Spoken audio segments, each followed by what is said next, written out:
When I bought my first house and finally had a place that I could set aside as a workshop, one of the first things I did was build a workbench. If you're looking to build a workbench, you have some choices. You can go with an heirloom style workbench or something that's quick and easy to make but still will serve you for years to come. In this video, we're going to take a look and do a deep dive on the construction of a workbench. We'll look at the base of a workbench and the top, and then we'll look at things like vises and accessories that you can add in order to make sure that it serves your needs. Thanks for watching. All right, Brian, let's get this top off. Okay. Man, it's heavy.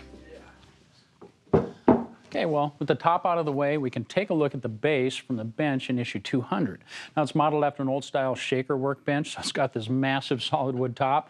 Support something like that, you need a set of beefy legs. Well, you know, the legs certainly are large enough to support the weight of the top, but what you really need to do is make sure that those legs don't rack back and forth as you're working. To solve that problem, we've installed kind of a wide rail up here at the top and a really wide rail down here at the bottom. Of course, once you connect those rails to these legs, you create the end assembly. Now, we've got a pair of end assemblies. We need to join those. We're going to use some long stretchers. Now, we got one here at the top. We got a nice beefy one down here in the middle, and then, of course, another one at the front. Well, of course, we need a way to hold all these different parts and assemblies together. And on this project, we use two different types of joinery, mortise and tenon and draw bolt. Now, to connect these rails to the legs, we went with a traditional mortise and tenon joint. Now, let me show you what that means.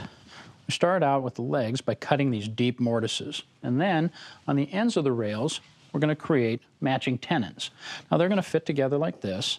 And of course, those deep mortises like this give you a lot of glue surface and good mechanical strength. But we didn't want to take any chances, so to lock the tenons into the mortises, we use these hardwood pegs. But when it comes to joining the end assemblies to the stretchers, we took a different approach. We used something called draw bolt joinery. Now, that's a great system for a bench like this. Now, of course, on the end assemblies, we had these short rails, deep mortises, glued and pegged everything. It's not going to see a lot of stress. Yeah, but the distance between the two assemblies, that's fairly long. And these stretchers, if we glued them in place, they're going to be subject to a lot of stress and the glue joint might fail. So instead of using glue, we're going to hold everything together with a carriage bolt. Now, here's how it works. We're still going to start with a mortise and tenon joint. But instead of a deep mortise, we're going to cut a shallow mortise in the legs, and then on the ends of the stretcher, a matching tenon.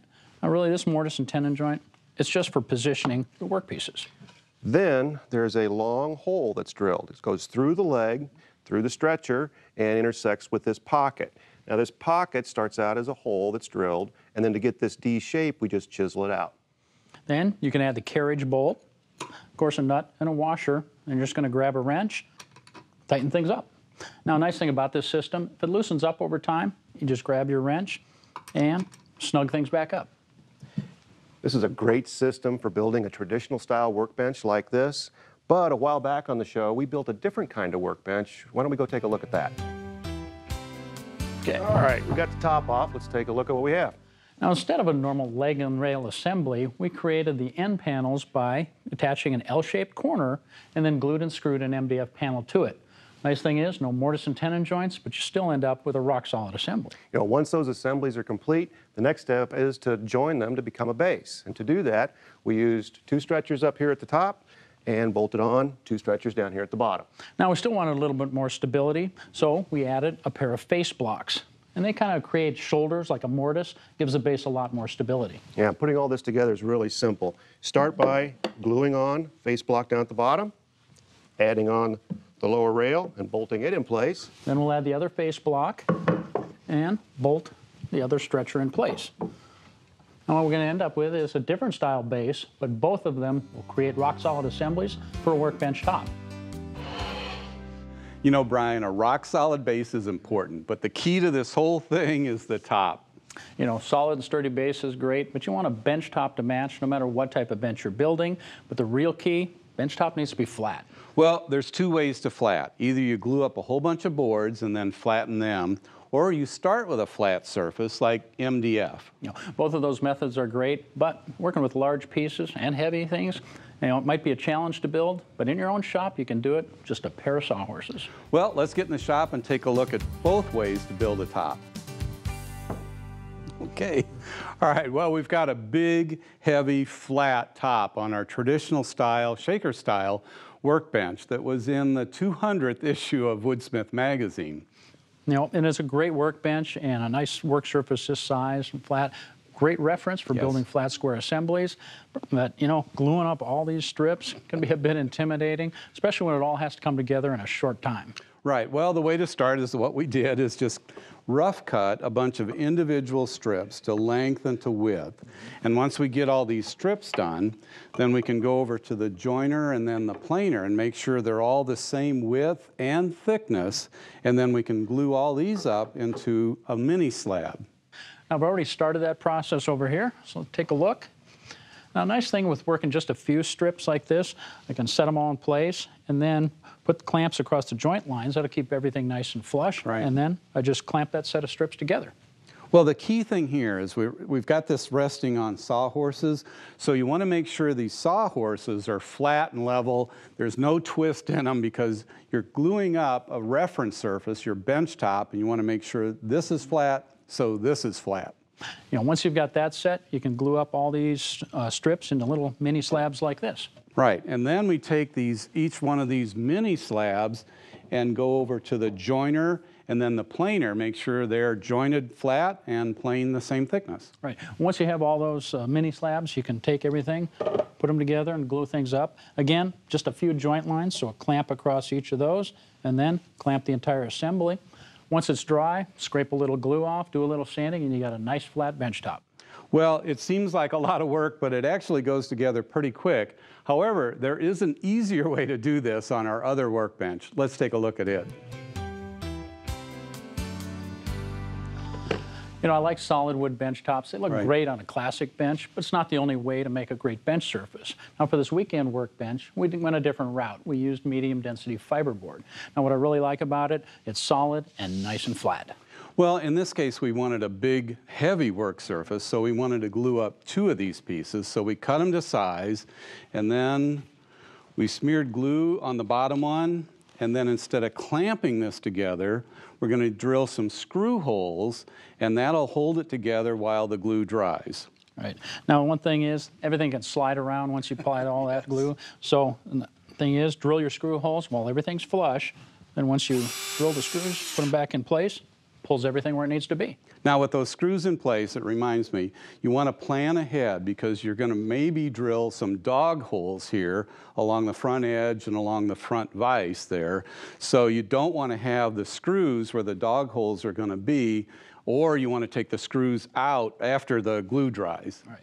Now, one thing is, this is a great bench top as it is, but we wanted a thicker bench top, even a little bit heavier, so we added these filler strips, and they're made the same way as this is. Right, well, they give you a little extra heft and support along the front and back of the bench where the dog holes are going to be, and where the front vise is, you'll have a row of dog holes along there too. So this adds a little bit of extra strength. Once those are done, I'll just set the top in place. Okay, and we'll get the good side up on the top. And the only problem with this is that it's MDF, so the edges and corners can kind of chip up and get to be a little bit loose because of its MDF. Right. Now, that's one of the things about MDF, but there's a simple solution of solving that problem, and that's to add some solid wood edging around the edges. We'll just miter those corners and work our way around and glue the edging in place. So a pretty simple process for gluing up a heavy, flat, smooth workbench top for our new workbench. Bill, a solid base and a flat, sturdy top like this, pretty much a must-have for every bench. You know, that's right, but there's another element we want to consider, and that's being able to secure a workpiece to your workbench. That way it's not going to be sliding all around while you're trying to work on it. You know, it sounds simple enough, but there's a lot more to it than that. You know, of course, of building a project, you're going to deal with a lot of different work pieces, from working on the edge of a long board, small parts like this, and even assemblies like frame and panel doors. So you need some clamping solutions that are versatile enough to handle a wide variety of tasks. You know, now for that, most workbenches have at least one vise, but there's a lot of different vises out there to handle just about any need. Dave and I are going to look at a few different kinds of vises, the tasks that they're best suited for, as well as what it takes to add them to any workbench. To take full advantage of a rock-solid base and a beefy bench top, you need a way to secure a workpiece to the bench. Yeah, you could use clamps to do it, but a built-in vise is a whole lot more versatile and has a lot stronger grip. And just like the bases and the bench tops that we've been looking at so far, there are several types of vises that you can use. And they're going to vary depending on where they're located on the bench, as well as their function. Right, and you can see on this bench, we've located the vise in the most common area, right at the front corner. And in this case, we've used a vise with metal jaws. This one even has a quick release lever that allows you to slide that vise right open. The main advantage of a vise like this is just how easy it is to install. All you have to do is just bolt it to the underside of the bench top. Yeah, and then to prevent the metal jaws from marring your workpiece, we've added a long wooden face to the front, and we've buried the back face in the bench top. Now for most woodworking tasks, that's going to work just fine because it allows you to clamp even long work pieces right to the front of the bench for working on them. But to take full advantage of a vise like this, you need to add pegs that are called bench dogs. What the dogs allow you to do is secure a large workpiece, like this glued up panel, right to the bench top. Get it clamped in, and that's not going anywhere. And for a simple workbench like this, adding the bench dogs is really easy. All you need to do is drill a series of holes in the vise face and in the top of the workbench. Yeah, and to do that, all you need is a 3/4 inch spade bit. And what's nice is you can drill those dog holes anytime, even after the bench has been built. All in all, it's a great way to add some versatile clamping options to any workbench. But like I said, there are some other ways to do it too, and for those, we're going to take a look at the traditional style workbench. Let's start at the front corner of the bench, just like we did before. But on this bench, instead of a metal face vise, there's a pretty cool looking old-fashioned wood leg vise. Yeah, and this vise works a little bit differently. You can see that there's a metal screw that's attached to the leg, and that allows you to open and close the vise. At the bottom, there's this metal wheel, and it acts as a fulcrum when you close the vise, and it's adjustable so that you can fine-tune the clamping pressure based on the thickness of your workpiece. Now this kind of vise is used primarily to secure a workpiece to the front edge of the bench, just like that. Of course, you're going to have other clamping needs, and that's why this bench has another vise at the end. This end vise is appropriately called a tail vise, and it does have a small face that you could use to secure a workpiece, but that's really not its purpose. The tail vise is to hold panels or longboards in place on the bench top using bench dogs. Now you'll notice that these bench dogs are quite a bit different than the round ones that we showed earlier. These are square, so that means they're going to need to fit into a matching square hole in the bench top. Now obviously you're not going to just drill those holes, so what you need to do is incorporate the dog holes as you're gluing up your slab. Here's how that works. On the last strip for the slab, I cut a series of notches that match the shape of the bench dog. Now when that strip gets glued to the slab, like this, it completes the hole. Now you notice though that the holes aren't just square. They're actually shaped to match the dog so that when you want to, you can recess the dog below the surface of the bench top. And they have to be laid out with consistent spacing and at an angle. Now the way to do that is to use a handheld router and a template. Now the template is sized to match the shape of the bench dog.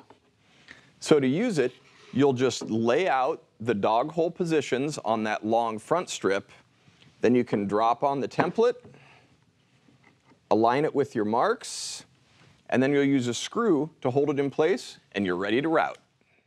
Now on the router, I installed a pattern bit that has a bearing on the shank end, and that bearing is going to follow the edge of the template to create the notch.